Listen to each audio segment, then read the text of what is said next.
이야기를 드린 적이 있는데요. 요한복음 크게 두 부분으로 나눕니다. 1장부터 11장. 이 부분에는 7가지 표적이 담겨져 있고요. 이제 12장부터 20장까지는 이제 예수님의 본론이라고 할 수 있는 십자가 지는 장면이 나와 있습니다. 오늘 12장부터 20장까지는 실제로 일주일의 일입니다. 지금 1장부터 11장까지는 3년 반의 기록이라고 한다면 오늘 12장부터 20장까지는 일주일간의 기록이라고 보시면 되고요. 마지막 21장은 이제 덧붙이는 말 또는 후기 이렇게 보면 될 것 같습니다.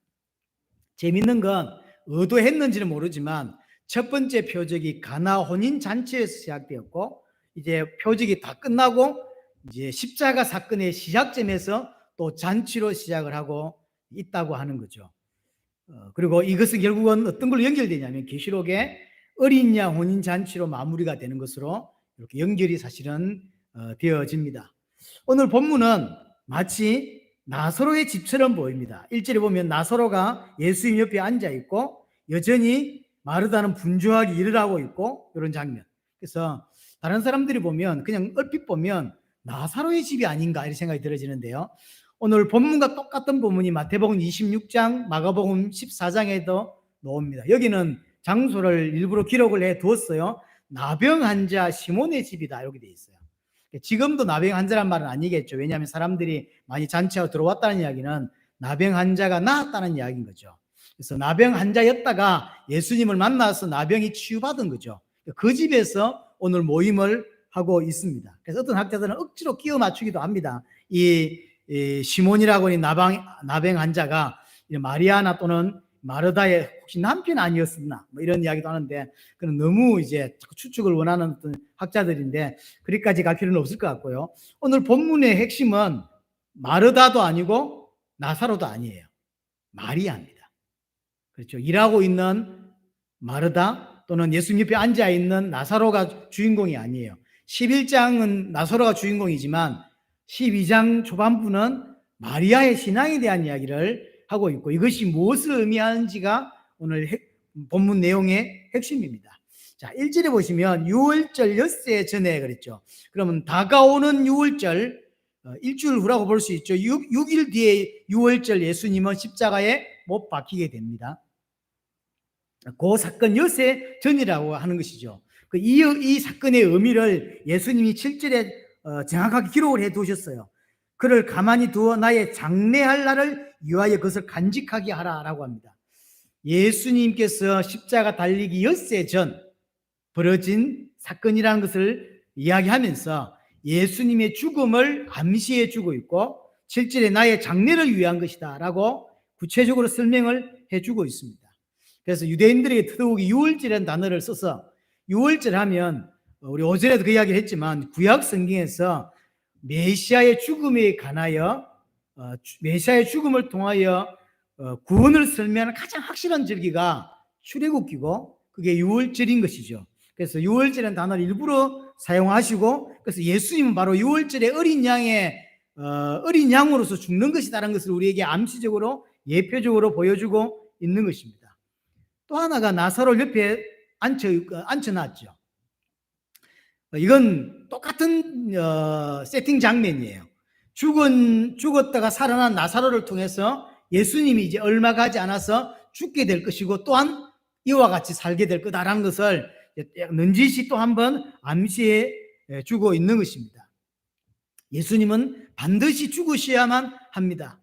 우리의 죄를 담당하시기 위해서 십자가에 죽기 위해서 오셨고 그 죽음을 통해서만 인간의 문제를 해결할 수 있기 때문인 것이죠. 예수님은 그 죽음을 향하여 이제 그 걸음을 계속 이렇게 옮겨가고 있는 모습. 6일 후에는 예수님이 십자가에 못 박히게 되는 것이죠. 그 중에 이제 중요한 사건 마리아라고 하는 이 사람이 예수님의 발에다가 향유를 붓고 자기의 머리카락으로 예수님의 발을 닦는 이런 사건이 발생하게 되어집니다. 자, 3절을 보시면 마리아는 지극히 비싼 향유 곧 순전한 나드 한 건을 가져다가 예수의 발에 붓고 자기 머리털로 그의 발을 닦으니라고 되어 있죠. 아주 중요한 사건입니다. 어떤 사람들은 이 장면을 마리아의 헌신으로 해석하는 학자들이 있습니다. 그래서 많은 목사님들도 그렇게 강조합니다. 그러나 잘못된 해석입니다. 이 마리아의 헌신에 관한 이야기가 아닙니다. 300데나리온의 아주 비싼 향유를 예수님께 부었다. 그래서 마리아를 본받아서 우리도 가장 귀한 것으로 가장 좋은 것을 하나님께 드려야 되지 않겠냐라고 하는, 그래서 마리아의 헌신에다 포인트를 맞추는 분들이 있는데요. 그런 본문하고 아무런 상관이 없는 이야기입니다. 그런 거짓말을 들으시면 안 됩니다.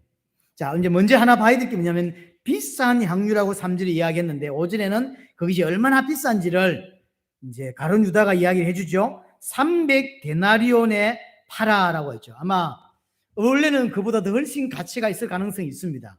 원래 가지고 있다가 팔아먹으려면 돈이 잘 안 되죠. 차를 살 때 비싸지만 한 달 후에 팔면 몇백만 원 깎이지 벌써요.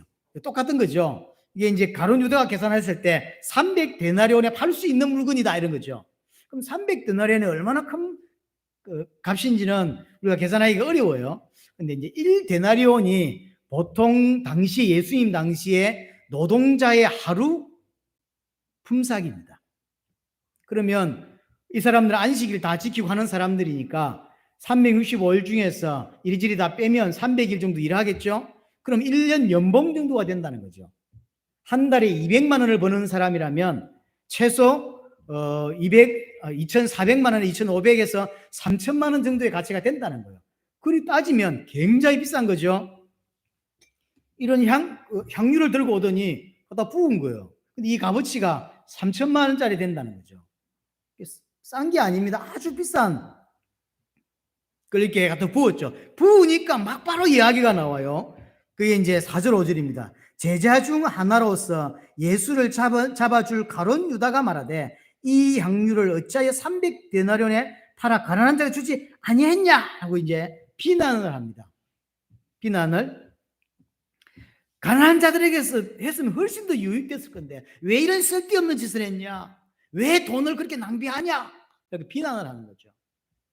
근데 여기는 지금 가룟 유다라고 되어 있지만 마태복음 26장에 보면 제자들이라고 되어 있고요. 제자가 아니라 제자들이고요.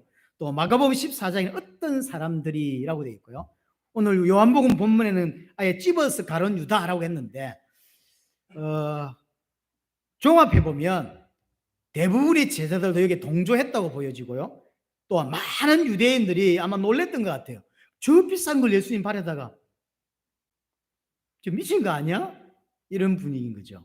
또 가룟 유다는 특별히 돈에 민감한 사람이라 저 비싼 거 가난한 사람들은 나눠주지, 저걸 이러면 마찬가지 아닐까요? 우리도 마찬가지고 3천만 원짜리 갖다 부어버렸다니까. 아니면 좀 노동력이 괜찮은 사람 같으면 한 5천만 원짜리 됐겠죠.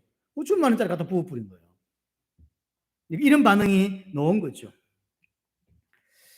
모르긴 해도 가룟 유다가 대표적인 인물이었기 때문에 또 나중에 예수님을 팔아먹는 자이기 때문에 요한은 아예 가룟 유다는 이름을 거명했지만 제가 볼 때는 대부분의 제자들과 이 자리에 모여있던 모든 유대인들이 다 마리아를 비난한 것 같습니다.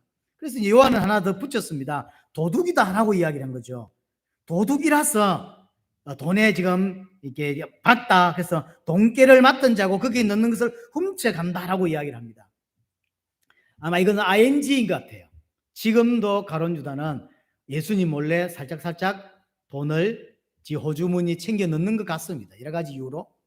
도둑이다라고 이야기를 합니다. 여기서 우리는 중요한 것을 생각을 해야 돼요. 그게 뭐냐면 마리아는 지금 예수님의 걸음이 어떤 걸음인지를 알고 있는 것이고 가룟 유다는 지금 예수님이 어떤 걸음을 걸어가고 있는지를 모르고 있는 거예요. 모르고. 지금 요한이라고 하는 사람은 12장을 기록하면서 유월절이라는 단어, 나사로라, 죽었다가 살아난 나사로, 그 다음에 7절에 예수님의 장례 이런 것들을 집어넣으면서 지금 이 사건이 무엇을 준비하는 사건이라는 걸 우리에게 밝혀주면서 쓰고 있는 거예요. 하나님의 계획을 모르면 하나님 반대편에 서기가 쉽습니다. 우리 지난주에 일부 예배에서 바로가 하나님을 대적하고 적 그리스도의 세력으로 등장했는데 그것이 하나님을 대적하고 싶은 생각이 아니었습니다. 하지만 하나님을 모르고 하나님의 계획을 모르면 자신도 모르게 하나님을 대적하고 하나님을 반대하고 언약을 정면으로 도전하는 자가 될 수밖에 없습니다. 그것은 지금도 기독교인에게도 일어나는 일이에요. 그래서 누구보다도 하나님을 알고 하나님이 계획하는 것이 너무 중요합니다. 우리 요한복음을 알고 있으니까 요한복음 16장을 한번 가보겠습니다. 16장 2절 보십시오. 사람들이 너희를 출교할 뿐 아니라 때가 이르면 무릇 너희를 죽이는 자가 생각하기를 이것이 하나님을 섬기는 일이라 할 것이다라고 이야기를 하죠. 3절에 그들이 이러한 일을 할 것은 아버지와 나를 알지 못하기 때문이다라고 예수님이 직접 말씀하셨어요. 쉽게 말하면 예수님을 따르는 사람들을 출교시키고 죽이는 일을 이제 본격적으로 벌이는데, 벌이면서 한 이야기가 뭐냐면 이것이 하나님을 섬기는 일이다. 지금 유대인은 하나님을 믿는 사람입니다.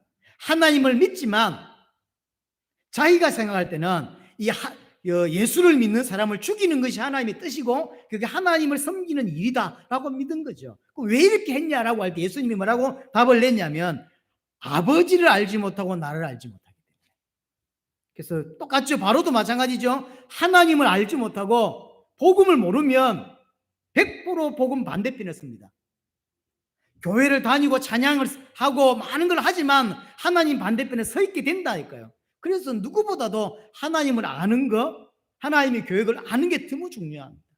또 요한복음에서는 영생을 어떻게 표현하냐면 영생이 천국 간다 이렇게 표현하지 않고 하나님 아버지를 알고 그가 보내신 나를 아는 것이 영생이라고 이야기하고 있죠. 그게 구원이에요. 구원을 받았다는 것은 하나님을 알고 하나님을 계속 알아가는 존재인 거예요. 하지만 하나님을 모르고 하나님의 계획을 정확히 모르면 언제든지 하나님 반대편에 서는 것입니다. 오늘 가룟 유다가 그랬고 많은 유대인이 그랬고 제자들이 그렇습니다. 지금 예수님이 걸어간 이 걸음이 십자가의 걸음이고 이 십자가를 통해서만 인생 모든 문제를 끝내는 그 하나님의 방법이라는 걸 모르니까 좀 마리아가 하는 행동을 우습게 보고 그게 어떤 일인지를 모르는 거예요. 그래서 마리아는 알고 하나님 은혜죠. 하나님 은혜로 알고 그래서 장례를 준비하고 다른 사람들은 그걸 비난하는 일이 벌어지게 된 것이죠. 신앙생활을 한마디로 말하면 절대적 가치에 눈 뜨는 거예요. 절대적 가치에. 그래서 마리아는 절대적 가치에 눈을 떴다는 걸 우리에게 보여주는 것입니다. 마리아는 지금 예수님이 가시는 이 걸음, 십자가 지내신 이 걸음이 얼마나 중요한 사건이 얼마나 위대한 사건인지를 아는 거예요. 그러니까 전 재산을 갖다 붓는 거죠. 마리아는 3천만 원짜리를 갖다 부은 게 아니에요.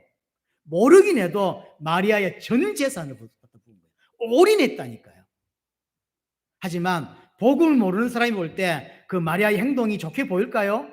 비난으로 보여요. 미친년 아니야? 이렇게 보일 수밖에 없는 거예요. 지금도 마찬가지입니다. 복음을 정말로 알고 복음 위에 사는 자가 있는데 복음 모르는 자가 보면 그렇게 보인다고요. 미친년처럼 보이고 그렇게 보일 수밖에 없어요. 절대로 복음 모르는 사람은 복음 아는 자의 삶을 이해할 수 없습니다.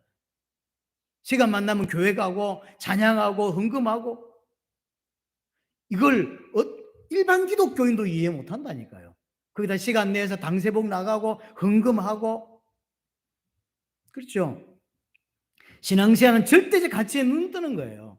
그래서 절대적 가치에 눈 뜨지 못하면 예수님이 지금 어떤 그림인지를 이게 얼마나 중요한 그림인지를 모르고 그걸 준비할 수가 없는 거죠.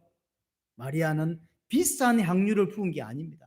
3천만 원짜리 4천만 원짜리 향유를 부은 게 아니고 전부를 부은 거예요. 올인을 한 것입니다. 절대적 가치에 눈 뜬 것입니다.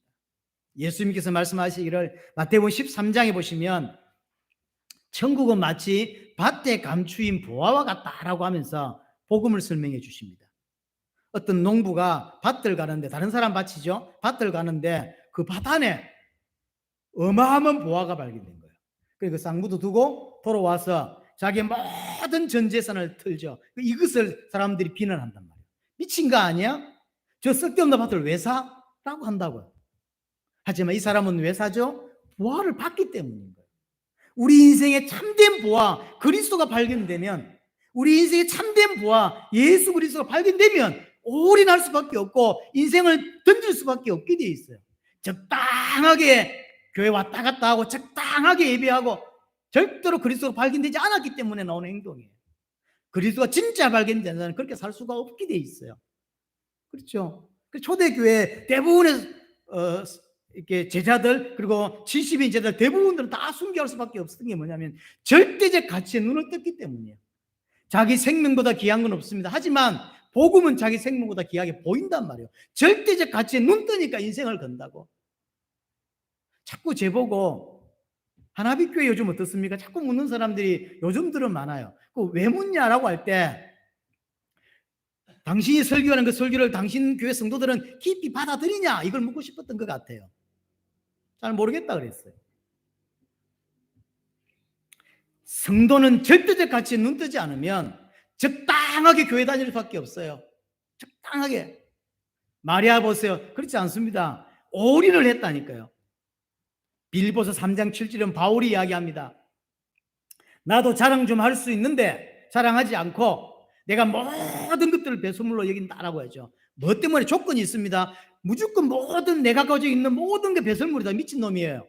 근데 뭐가 발견되었기 때문에 그렇다면 이해가 되는 거죠. 그게 뭐죠? 내가 그리스도를 발견하고 나머지 지금까지 내가 배웠던 모든, 내가 바리새인이라고 하는 거, 그 다음에 내가 로마 시민권자라고 하는 거, 그 다음에 역사의 기록에 의하면 바울은 굉장히 부자였다고 합니다. 아버지가 굉장히 경제 전부 다 배설물로 여겼다는 거예요. 왜 그럴 수 있었냐? 그리스도가 발견이 되니까. 그리스도가 발견 안 했는데 그걸 냈다. 이제 그 미친놈이 되는 거예요. 어째서 마리아는 이런 행동을 할 수 있었냐면 절대적 가치에 눈 뜬 거죠. 보화가 발견이 된 거예요. 여러분에게 복음이 진짜 들어오면 인생이 변화될 수밖에 없게 돼 있어요. 그런데 교회를 10년째 다니면서 내 안에 보화인 그리스도가 발견되지 않으면 적당하게 할 수밖에 없습니다. 적당하게 헌금하고 적당하게 기도하고 적당하게 예배하고, 저는 복음 안 받았기 때문에 그런 거예요, 사실은.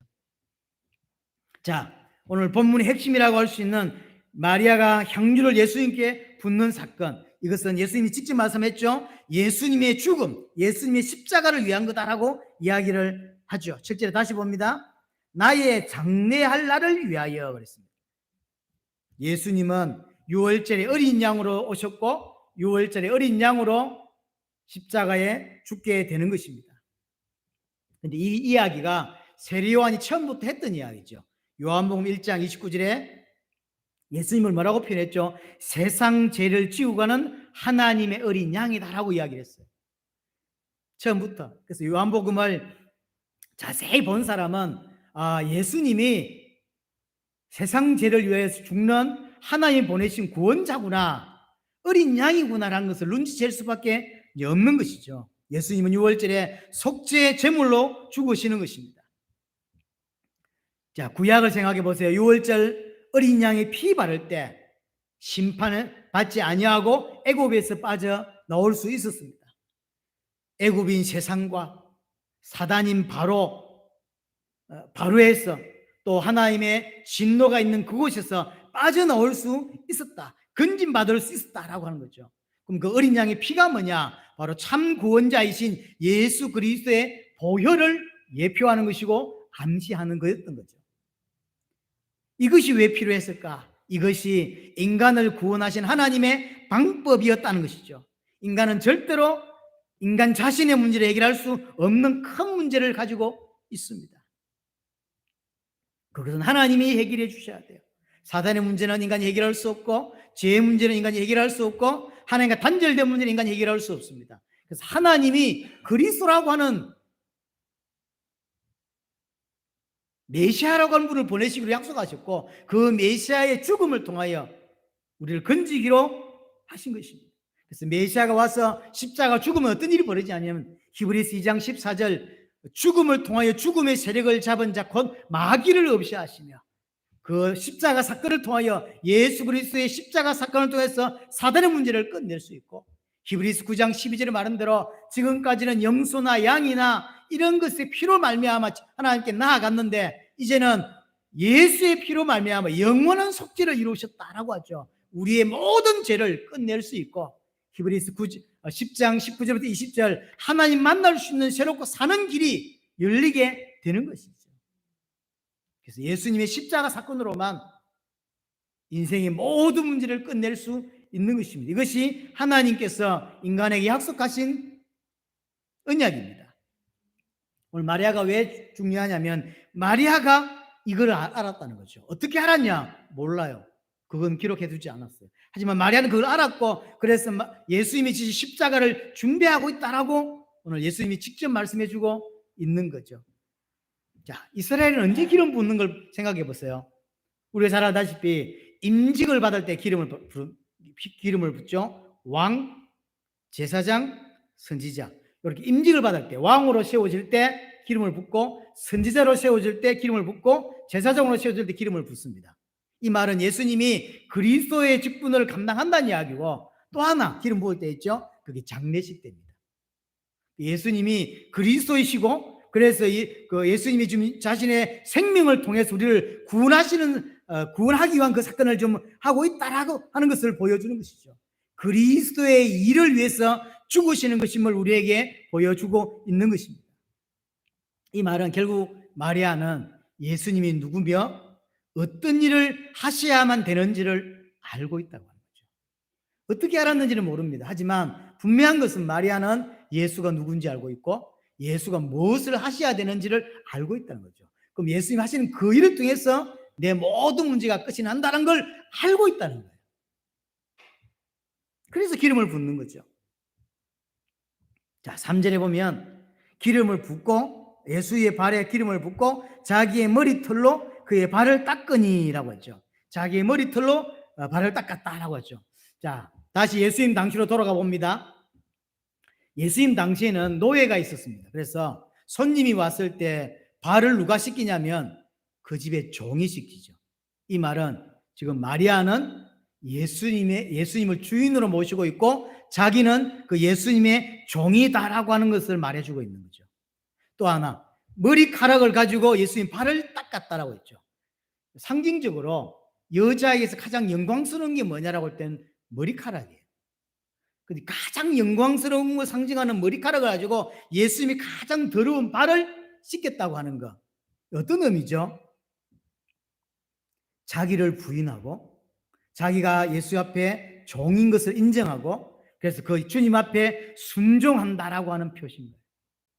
단순히 첫 번째는 예수님의 십자가를 준비하는 중요한 사건이고 또 하나 그 기름 부음 이후에 자기 머리카락을 가지고 예수님 발을 닦는 걸 통해서 자신이 그 예수님의 종이고 나는 주님 앞에서 아무것도 아니고 자신을 부인하는 삶 그걸 우리에게 보여주고 나는 오직 그 예수님께 순종하는 자로 살겠다라고 하는 것을 우리에게 보여주는 거예요. 그래서 올인을 한 거죠. 종이라니까 종이요. 그래서 다 붙는 거예요. 그 시대에.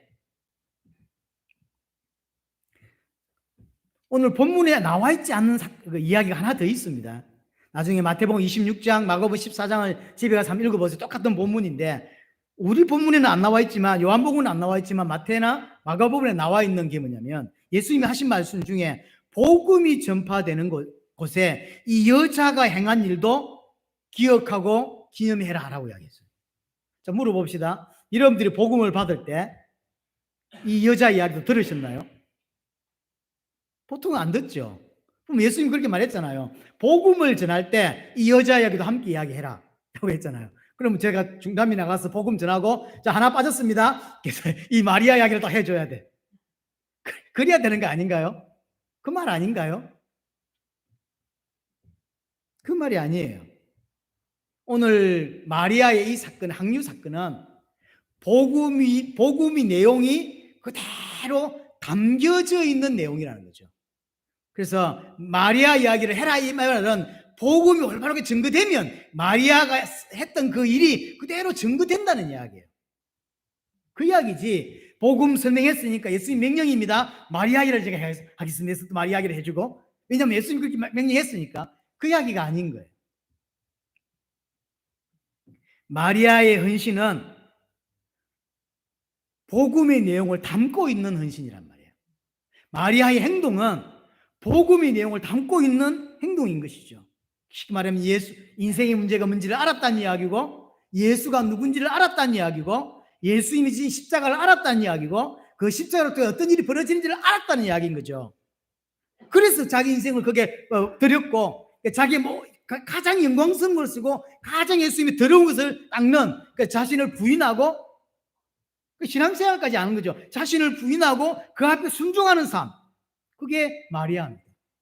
그래서 이 마리아 이야기를 하고 그걸 기념하라는 이야기는 마리아 이야기를 하라는 이야기가 아니라 복음을 담고 있는 이야기다. 그래서 올바로 복음이 증거되면 마리아가 했던 행동이 그대로 증거되는 거라는 이야기입니다.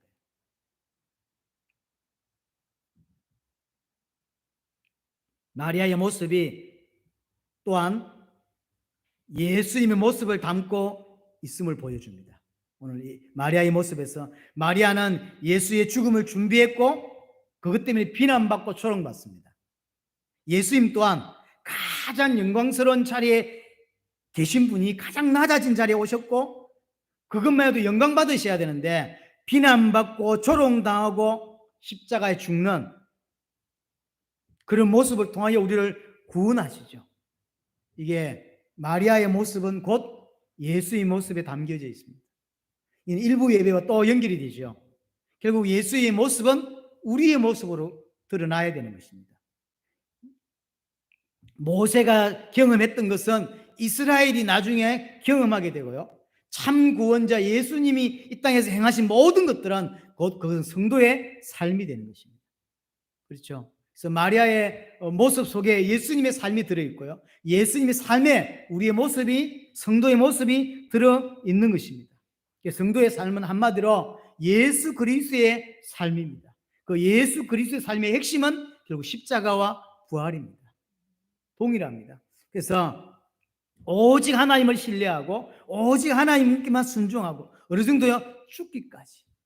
그래서 성도의 삶은 화롭고 영광스럽고 대단하고 그렇게 가지 않습니다. 대부분은 그렇게 가지 않습니다. 그 모습 또한 어떻게 가냐면 십자가 지는 모습으로 가게 돼 있어요.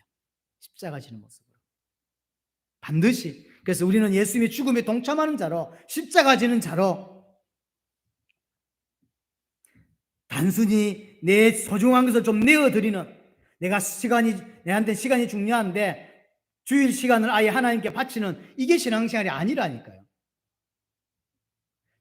하나님께 내 소중한 것을 좀 내어드리는, 헌금을 좀 내어드리고 시간을 좀 떼어드리고, 이게 신앙생활이 아닙니다. 자기의 영광과 소유를 다 주님께 내려놓고 자신을 부인하는 삶, 그게 성도의 삶이에요. 누구처럼? 예수님처럼. 예수님이 영광된 자리를 버리고 이 땅에 가장 낮고 낮은 자리에 오셨고, 오셨으면 대접받아야 되지만 자기 땅에 오면 자기 백성이 영접지 아니했어요. 도리어 비난하고 조롱하고 십자가에 못 박으면서도 이야기합니다. 38년 된 병자는 살리더니 니는 구원할 수 없더냐 하면서 뛰어내려 보라고 이야기하죠. 조롱하고. 그런 자를 주님이 사랑하시고 구원하셨다는 걸 기억하셔야 돼요. 그래서 성도의 삶, 나의 삶은 예수님의 십자가를 이해하는 것에서 나오는 거예요. 성도의 신앙생활은 어디서 나오는 거냐면 예수 그리스도의 십자가와 부활을 이해하는 것에서 나와요. 만약 이해하지 못해서 하는 모든 그 성도의 삶은 가짜입니다. 가짜예요. 자, 예를 들어 보면요, 십자가를 이해하지 못한 채 헌금할 수 있어요. 하지만 그 헌금은 기억하셔야 돼요. 하나님하고 상관없는 겁니다. 하나님 안 받으십니다. 십자가 부활을 이해하지 못했는데 헌금해, 그는 종교적 이유 때문입니다. 혹시 이 11조를 하면 하나님이 불려주시지 않겠나, 좀 더 갚아주시지 않겠나. 한때 저 미국에서인가 어디 중남미에서는요, 이 이빨을 금이빨로 만들어준다고 해가지고 난리를 쳤다 하더라고요. 난 그 처음 들었는데, 교회 와서 계속 금이빨 되게 해달라고 기도하고, 또 금이빨 된 사람이 있다네요. 이게 이제 교회가 타락을 해도 너무 하는 거예요. 금이빨 되면 뭐 할 건데요? 그 치과 가면 되지, 돈 벌어서. 그런 식인 거예요. 다시 정리합니다. 성도의 삶은 어디서 시작되는 거냐면 예수님의 십자가와 부활을 이해한 상황에서 나오는 거죠. 이해한 사람이 하는 헌금이 헌금이에요. 그걸 이해한 사람이 하는 헌신이 헌신인 거고, 그 사람이 하는 선교가 진짜 선교인 거예요. 나머지는 전부 종교적 행위입니다. 혹시 이걸 하면 하나님 혹시 좀 이렇게 해주지 않겠나라고 하는 보험금 들듯이 그렇게 하는 헌금 아닙니다. 하나님하고 상관없고 하나님 받지 않으십니다. 뭐부터 이해해야 되냐면 복음부터 이해하셔야 돼요. 교회 오면 헌신이나 헌금이나 선교부터 하는 게 아니라 복음부터 이해하시는 거예요. 내가 받은 복음이 뭔지 알아야 돼요. 알아야 그때 진짜가 나오기 시작하는 거예요. 나머지는 전부 종교적 행위에 불과합니다. 그래서 가끔씩 목회자는 저는 많이 경험 안 해봤지만 어느 성도가 갑자기 헌금을 많이 하면 불안하다고 하죠. 좋아야 되는데 목사가 불안하다고 하죠. 왜 갑자기 헌금을 많이 했을까? 불안해요. 그래서 하던 대로 하셔야 돼요. 갑자기 헌금을 너무 많이 하면 목사는 불안해한다니까요. 이게 이제 종교적 행위 때문에 이거 좀 많이 투자죠. 좀 투자하면 하나님이 좀 불러주지 않을까? 이것 때문에 안 불러주십니다. 기억하셔야 돼요. 그 손해 보시는 거예요. 그렇게 하시면 안 돼요. 헌금 그렇게 하는 게 아니에요.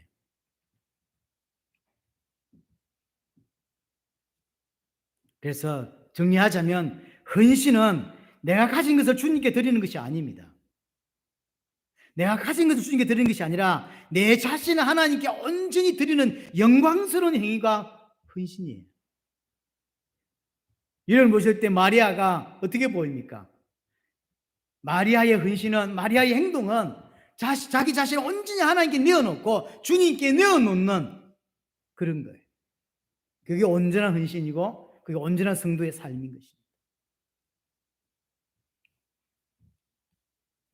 이거는 뭐와 같냐면 예수님이 하나님께 온전히 순종해서 하나님이 기뻐하시는 순종의 제물이 되었던 것과 같은 것이죠.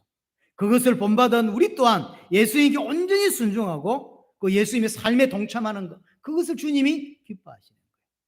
시간 좀 내어서 하나님께 드린다고 말하고 있는 돈 조금 내어서 헌금하면서 헌금한다고 말하는 거, 그건 올바른 헌금도 아니고 올바른 주일 성수도 아니고 아무것도 아니에요. 십자가와 부활을 이해한 거기서부터 모든 신앙생활은 출발을 하게 됩니다.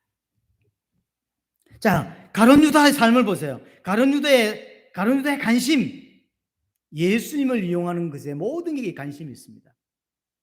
어떤 면에서 가룟 유다는 예수님이 죽지 않기를 원했을 것입니다. 십자가 지지 않기를. 십자가 지면 끝이 나는데요. 십자가 지는 걸 원치 않았을 것입니다. 결국 십자가 지는 이유가 자기 때문에 지게 됐긴 했지만 쉽게 말하면 예수님 죽지 않고 계속 살았어. 내 인생이 계속 도움되기를 원하는 거예요. 그렇죠. 지금은 마리아가 좀 기름 붓고 또 일주일 후에 십자가 달리고 이럴 건데 그렇게 되기를 원치 않으세요. 원치 않아요. 왜냐하면 그냥 예수님 이렇게 잘 살고 있어. 나는 거기 붙어서 예수님 때문에 돈 더 벌고 보조금 더 채우고 그리 원하지 예수님이 십자가 지고 이렇게 원치를 안 해요. 근데 예수님께 결국 이제 마음에 상하고 그 상한 것 때문에 그 상처 때문에 예수를 고발하게 되고 예수를 팔아먹는 그런 일이 결국 벌어지게 되었던 거죠. 이 사람이 볼 때, 기준으로 볼 때 마리아의 행동은 이해할 수 없는 거죠. 왜 올인을 해? 왜 비싼 걸 거기다 부어? 라고 하는 예수의 죽음과 부활을 전혀 이해하지 못하고 있는 가룟 유다죠. 다만 예수님을 이용해서 내 인생의 유익을 얻으려고 하는 거예요. 지금도 교회 안에 있는 사람들이 많습니다. 예수의 십자가, 부활 이런 거 관심 없어요. 뭐에만 관심이 있냐면 내 육신적에만 관심이 있는 거죠. 이걸 성경은 뭐라고 말하죠? 도둑이라고 말하는 거예요. 가룟 유다. 가룟 유다는 예수님을 통해서 육신적인 이익만 얻기를 원해요. 이게 가룟 유다입니다. 지금도 전 세계 교회 안에 이런 도둑이 많습니다. 예수를 통해서 육신적인 것만 얻기를 원하는 그 예수의 십자가 뭘 의미하는지 그가 왜 죽으셔야 되는지 죽음으로 어떤 일이 벌어졌는지에 관심이 없습니다. 왜냐하면 자기가 체험 안 해봤기 때문에. 지금도 교회 안에 이런 도둑들이 많죠. 교회 와서 복음에 관심 없고 오직 자신의 육신적인 것을 위해서만 예수님께 기도하고 예수님을 이용하고 그런 사람들. 그게 가룟 유다입니다. 정리하자면 마리아는 예수님이 십자가를 준비하는 행위를 했고 예수님은 그 십자가를 지셨고 우리는 그 십자가 지는 삶을 사는 것, 그게 성도의 삶인 것입니다. 여러분에게 오늘 마리아라고 하는 이 인물을 통해서 마리아가 하는 행동이 어떤 행동이고 또 왜 이렇게 했는지를 이해하고 우리의 모든 신앙생활의 출발은 십자가와 부활에서 시작되는 것임을 깨닫고 여기에서 올바른 헌신도, 여기에서 예배도, 여기에서 기도도, 여기에서 선교도 모든 것이 나와져야 합니다. 그렇지 않으면 반드시 문제 생기고 반드시 상처받게 되어 있습니다. 믿지 않는데 헌금하고 믿지 않는데 뭘 해보세요. 믿어지지 않는데 그걸 하니까 안 될 수밖에요. 이는 하지 말란 이야기를 하고 있는 게 아니라 복음부터 이해해야 된다고 하는 거죠. 반드시 성도는 교회 오면 복음부터 이해하려고 노력해야 됩니다. 다른 건 하나도 중요하지 않습니다. 올바른 성도로, 올바른 믿음의 사람으로 계속 성장해가는 여러분이 되기를 바랍니다.